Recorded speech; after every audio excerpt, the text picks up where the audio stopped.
এরই মধ্যে জমে উঠেছে ঈদের কেনাকাটা। ভিড় বাড়ছে শপিং মল সহ হকারগুলোতে। রঙিন সাজে সাজানো মার্কেটগুলোর বিপণী বিতানের লাইটিংয়ে ঝলমল করছে আলো। আর সেই আলোর মাঝেই রয়েছে প্রতারণার ফাঁদ। বলছিলাম আলোকসজ্জায় সাদা লাইটের মাঝে ভিন্ন রঙের রঙিন লাইটের কথা। যেসব লাইটের কৃত্রিম আলোতে পাল্টে যায় কাপড়ের আসল রং। ফ্যাকাশে কাপড়ও দেখায় উজ্জ্বল, নিম্নমানের কাপড়ও দেখে মনে হয় মানসম্মত। ফলে কাপড়ের রং আর কোয়ালিটি নিয়ে ক্রেতারা পড়ে বিভ্রান্তিতে। রঙিন আলোয় কাপড়ের আসল রূপ বুঝতে না পেরে চড়া দামে কিনে ঠকছে ক্রেতা।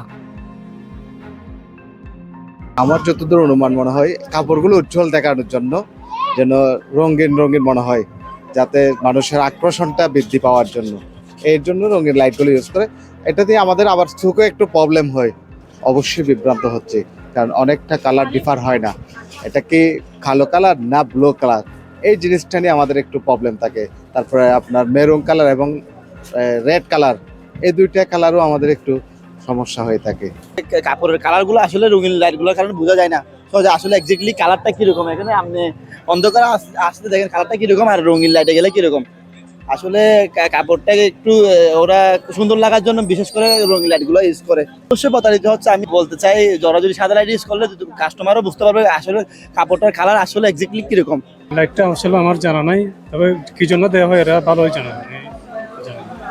বিষয়টিকে সাধারণভাবেই দেখছে কিছু বিক্রেতা এবং তারা স্বীকারও করেছে। রঙিন লাইট না দিলে ওইটা জাঁকজমক দেখা যাবে না, তার কারণে লাইটগুলো দেওয়া হয়। সবাই তো প্রত্যেকটা দোকানে দেওয়া আছে, তো একজনের দেখা থেকে আরেকজনের দেয় কাপড় একটু সৌন্দর্যের জন্য। এগুলা কাপড়ের কালার বোঝা যায় না, তবে আমরা সাধারণ মানুষকে কালার চিনাইতে পারি। বিশেষ করে এই লাইটটা হচ্ছে আপনার এমন না যে আপনার প্রতীকটা না, আপনার মনে হয় একটা জিনিসটা একটু উজ্জ্বল হয় আর কি।